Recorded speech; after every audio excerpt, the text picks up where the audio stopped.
West Yorkshire, England. It was an economic hub of the region, built on textiles and engineering. In the modern era, it now includes finance, pharmaceuticals, and electronics.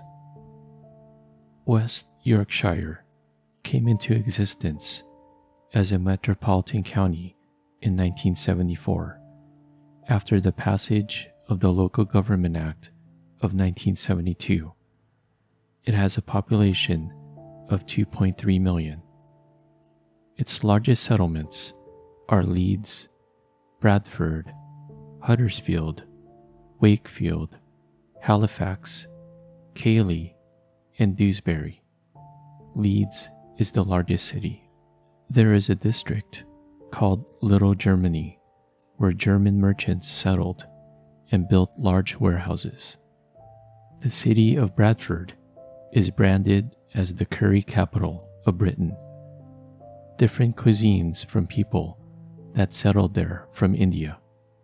The area was somewhat diverse. On October 1975, Wilma McCann unfortunately became the first murder victim of Peter Sutcliffe, also known as the Yorkshire Ripper. For context and reference, let's take a look at what other events happened around that time period. On October 1st, a boxing match named the Thrilla in Manila took place in Quezon City, Philippines, between Muhammad Ali and Joe Frazier. Muhammad Ali stopped Joe Frazier in 14 rounds. On October 3rd, George Harrison from the Beatles released his album named Extra Texture in the UK. On October 4th, a Cessna 310Q airplane crashed over Wilmington, North Carolina, killing the pilot and severely injuring several pro wrestlers affiliated with the NWA's Mid-Atlantic promotion. One of the survivors is the legendary wrestler Ric Flair.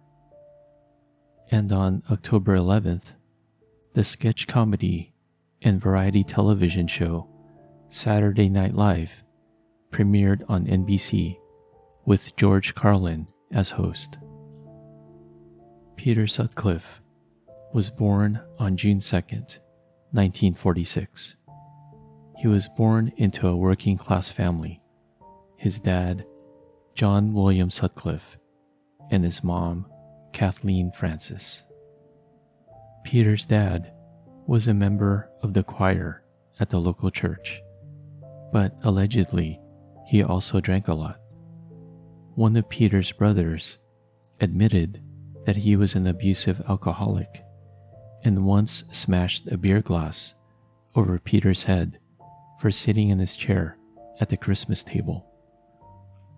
Peter's dad went to work, came home, and went back out again, ignoring the family, and allegedly was a womanizer also.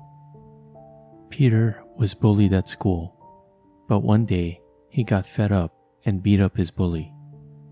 He beat him and kicked him a few times, and he also beat up bullies that were picking on his friends. Peter dropped out of school at the age of 15. On February 14th, 1967, he met Sonia Zerma. They got married on August 1974. Sonia had a number of miscarriages and was informed by a doctor that she would not be able to have children. She went back to teaching, and allegedly she had an affair with an ice cream van driver. In 1969, allegedly because of his wife's infidelity, Peter sought out a prostitute. But it turned out he didn't want to have sex with the prostitute. He wanted to commit violence. He followed her into a garage, and using a sock that he filled with rocks, he hit her over the head. The police were called, but because she was a prostitute and did not want to deal with the police, she refused to press charges. And since Peter had no criminal background, he was let go. Peter had blue-collar jobs as a delivery driver, as a factory worker, and also as a gravedigger. During an interview, he described hearing voices for about 2 years. At first, the voices were not dark or evil, but after he picked up a prostitute, the voice turned from good advice to bad. The voices were telling him that people like that, the prostitutes, are a problem in society, and it was his mission to get rid of these people. He believed that the voice was from God, and God was giving him instructions to do these things, and he believed it was the right thing to do. Peter was questioned numerous times about the murders by law enforcement, and every time he was let go. He believed God was protecting him so he could carry out his mission. But to me, that was a different God that he was communicating with. On August 27th, 1975, Tracy Brown, 14 years old, was attacked by Peter with a hammer. In all accounts, it is believed he thought she was a prostitute. He hit her on the head. Soon after he realized she wasn't a prostitute, the voice in his head was telling him it was a mistake and told him to stop. Tracy survived the attack and got a good look at Peter. An approaching car scared Peter away. He threw Tracy over a fence. Covered in blood, she got help from people that were near the attack. It took surgeons 4 hours of surgery to save her life. Tracy was able to give a detailed description of Peter. A neighbor confirmed the description of the attacker and mentioned seeing him standing near a white Ford car. Peter owned a lime green Ford Capri at that time. Police refused to link the attacker to the Yorkshire Ripper because Tracy was not a prostitute. The sketch photo of Peter was never released. Tracy was convinced that the Ripper was the same person that attacked her. In 1992, Peter admitted to the attack on Tracy Brown. If only law enforcement released the sketch photo, it may have saved some of the people's lives. The following are the unfortunate murder victims of the Yorkshire Ripper. Wilma McCann, 28 years old. She was the first victim of the Yorkshire Ripper. Wilma was a mother of 4 and worked as a prostitute to provide for her family. On the night of October 29th, around 7:30, she left her home and went to drinking clubs and nightclubs. Around 1 a.m. on October 30th, she started her walk back home. She tried to get a lift home from a taxi, but she was so drunk and verbally abusive, the driver did not pick her up. Peter, driving his Ford Capri, saw Wilma hitchhiking. He picked her up, and they ended up in a field. Unbeknownst to Wilma, Peter had his weapon of choice, a ball-peen hammer, under his coat. She sat down on his coat and exclaimed, "Come on, get it over with." Peter replied, "Don't worry, I will." Peter struck her several times with his hammer and stabbed her 15 times. Wilma's body was found hours later. During an interview, Peter stated, "After that first time, I developed and built up a hatred for prostitutes in order to justify within myself the reason why I had attacked and killed Wilma McCann." Emily Jackson, 42 years old. She was married and worked as a part-time prostitute due to financial pressure. Sometimes she used the family van with her husband's consent. Peter saw Emily around the Gaiety pub on Roundhay Road in Leeds. She told him it would cost £5. She got into his car. He pretended the car wouldn't start. so she held a lighter for him so he could see. While she was looking at the engine, Peter hit her with his hammer. He dragged her body into a yard and stabbed her a total of 52 times. On her right thigh was a boot impression from his boot. The police linked the murder of Wilma McCann to Emily. Irene Richardson, 28 years old. She was murdered in February of 1977. Irene was down on her luck. She had been homeless for 10 days and was hanging around street corners. Peter spotted Irene not far from the Gaiety pub. She jumped in his car and went to Soldiers Field. Irene got out of the car while Peter put a hammer and a knife into his pocket. What happened next is probably the most despicable thing I have ever heard. Irene needed to use the restroom and found all of them locked, so she decided to go outside. When she was at her most vulnerable, Peter hit her over the head with his hammer and then stabbed her. She was found the next morning. Tire tracks were found by the police near the body. They determined it was possibly linked to 26 types of vehicles, including a Ford Corsair, a car Peter was driving at the time. But that meant there were around 100,000 cars in West Yorkshire that would have to be checked. During an interview, Peter stated, "By this time, after the Richardson killing, prostitutes became an obsession with me, and I couldn't stop myself. It was like some sort of drug." Patricia Atkinson, 32 years old. On April 23rd, she was at the Carlisle, a local pub. Around 10:30 p.m., the manager decided she was too drunk to stay. She left and staggered onto the street. Peter saw Patricia and he stopped his car. She got in and said they could go back to her place in Bradford.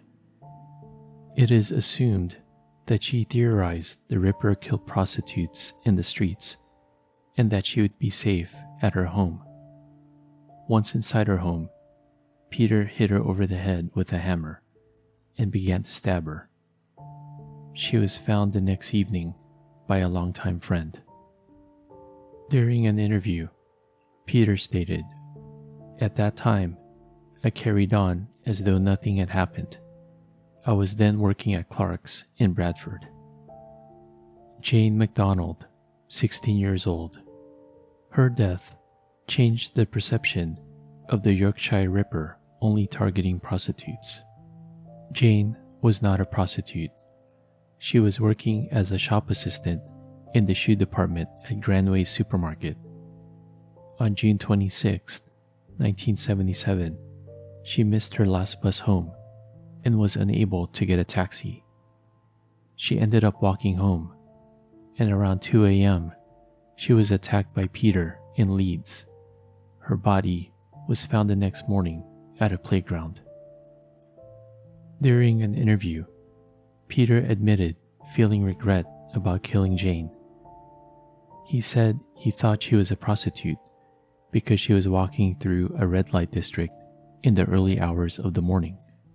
Quote, "I felt like someone inhuman, and I realized that it was the devil driving me against my will, and that I was a beast. To me, he became inhuman when he attacked his first victim."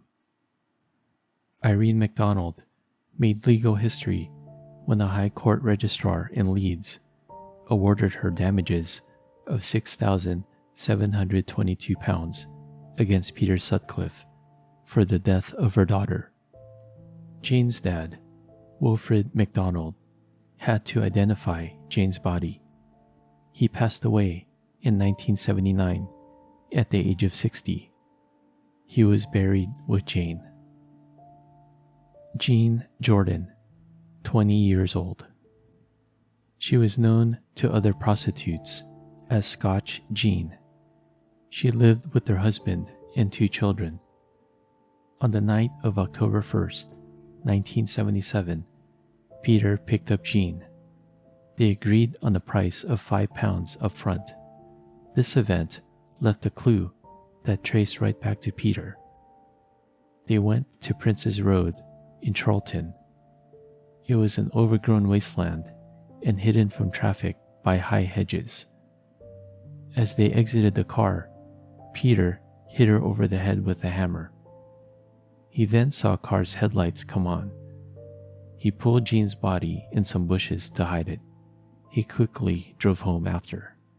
The £5 note he gave to Jean was a newly minted note that was part of his payment salary from work. It was traceable. After a week of not hearing news about Jean's murder and assumed that no one had discovered the body yet, Peter went back to the crime scene on October 9th to look for the £5 banknote. He became fearful, frustrated, and angry that he could not find it. He decided to make this crime scene different as to not associate it with the Yorkshire Ripper. He wanted police to assume that it was a different psycho on the loose. But I will not go into detail on what he did because it is just too gruesome to get into, and I don't want Jean to be remembered by that. Jean's purse was discovered on October 15th, along with the £5 banknote. It was traced back to Peter, and he was interviewed on November 2nd. His alibi was that he was at a housewarming party around the time of the murder, which the police assumed took place on October 9th. His family confirmed that he was at a housewarming party, and he was let go. During an interview, Peter stated, "I read about the body of Jean being found and sat back waiting for the inevitable, as I had assumed that the line of the inquiry about the £5 banknote would follow. I read about the note being traced to Shipley Bank. I knew Clark's got the wage money from a Shipley bank, and that the local inquiry would be made, and by some miracle I escaped the dragnet." Yvonne Pearson, 21 years old. Yvonne was a mother of 2 children. On the night of January 21st, she had an unfortunate chance encounter with Peter. She got into his car, and they agreed on the price of £5. They drove to the back of Drummer's Mill, where Peter's father worked. After they exited the car, he hit her over the head with a hammer. A car suddenly appeared and parked next to his. He put Yvonne beside a sofa and waited until the car left. Peter made the crime scene not look like a Yorkshire Ripper crime scene, and again, I will not go into details. Yvonne was found on Easter Sunday, March 26, 1978. The strange thing was that a copy of the Daily Mirror was found under one of her arms that was dated February 21st, exactly 1 month after the murder. Peter denied returning to the body. It's very strange. During an interview, Peter stated, "After this, I remember acting very strangely. I talked to her and apologized for what I had done, but she was dead. I put the settee, which was the sofa, on top of her. I was very distraught, and I was in tears when I left her. This was the first time I had apologized to someone I had killed. I drove home. I cannot recall the time, but it was after 9 p.m. I can't remember if Sonia was in the house or not." Helen Ritka, 18 years old. She and her twin sister, Rita, were new to prostitution. They had a system that they would have 20 minutes with a client, and then they would have a meeting place after. On January 31st, 1978, Peter picked up Helen, and they went to a nearby timber yard. When they exited the car, Peter swung his hammer but hit the roof of the car, missing Helen. He was surprised that she did not shout for help because there were 2 taxi drivers that were parked nearby. He swung again, and this time hit her on the head. She staggered down to the ground. After the taxi drivers left, he proceeded to kill Helen. When Rita got to their meeting place and did not see Helen, she went home. 3 days later, she reported Helen missing. On February 3rd, Helen's body was found. Vera Millward, 40 years old. Vera had 7 children. She had only 1 lung and suffered from chronic stomach pains. She had a regular client that she would see on Tuesdays and Thursdays. On Tuesday, May 16th, 1978, he did not show. Around 11 p.m., she was picked up by Peter. They drove to the Manchester Royal Infirmary. Peter hit her over the head with a hammer and proceeded to stab her. She was found the next morning. During an interview, Peter stated, "Following Millward, the compulsion inside me seemed to lay dormant, but eventually the feeling came welling up, and each time they were more random and indiscriminate. I now realized I had the urge to kill any woman, and I thought that this would eventually get me caught. But I think that in my subconscious, this was what I really wanted." Josephine Whittaker, 19 years old. She was not a prostitute. She worked as a building society clerk. Peter was targeting women he assumed were prostitutes. This caused a panic in West Yorkshire. Women were afraid to go out at night. On April 4th, 1979, around 11 p.m., Josephine left her grandparents' home and walked back to her house. Peter spotted her walking alone around 11:30 p.m. He stopped his car and walked up to her and started making conversation. There were some people walking their dogs. A man walking his dog later reported seeing Josephine and Peter. As they approached the park, he hit her over the head with a hammer. Josephine fell to the ground and started making loud moaning noises in pain. Just then, Peter heard voices behind him. He dragged Josephine into the darkness. A man later reported hearing the noises that Josephine had made. He described it as a noise that makes your hair stand on end. Her body was found the next morning. Boot prints were found near the body that matched the boot prints found in other Ripper crime scenes. During an interview, Peter stated, "I saw Josephine Whittaker walking up the street. She was wearing a 3/4 length skirt and a jacket. I parked up in the street with terrace houses and started to follow her on foot, and I caught up with her after a couple of minutes. I realized she was not a prostitute, but at that time I wasn't bothered. I just wanted to kill a woman." Barbara Leech, 20 years old. Barbara was a student at Bradford University. On September 1st, 1979, she was out with friends at a local pub called Manville Arms. Around 12:45 a.m., they left the pub. Barbara decided to go for a walk, but her friends did not go with her. When she separated from her friends, Peter was in the area and saw her. He parked his car, and as he got out, Barbara was walking towards him. He let her pass, and then he hit her over the head with his hammer. He dragged Barbara into a nearby yard. Peter covered her body with carpet and stones. She was found the next afternoon. Her wounds were similar to Josephine Whittaker. During an interview, Peter stated, "I drove past her and turned left into a wide street. I just drove a few yards and stopped on the near side. I was just going to get out of the car when Miss Leech turned the corner and walked towards the car. She was walking at a very slow pace. She was wearing jeans. She carried on walking past the car. I left the car and followed her for several yards. I had a hammer out, and I think I had my big screwdriver with me. When she reached an entrance yard to a house, I hit her on the head with a hammer. She fell down.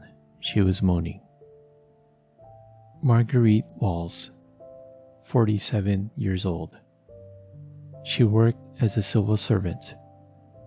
On August 20th, 1980, she was working late to finish up some work because she was scheduled to go on vacation. Around 10:30 p.m., she left the office and started her walk home. Peter was driving in the area and he spotted her. As she walked by him, he got out of his car and shouted, "Filthy prostitute!" He then hit her over the head with a hammer. Marguerite screamed.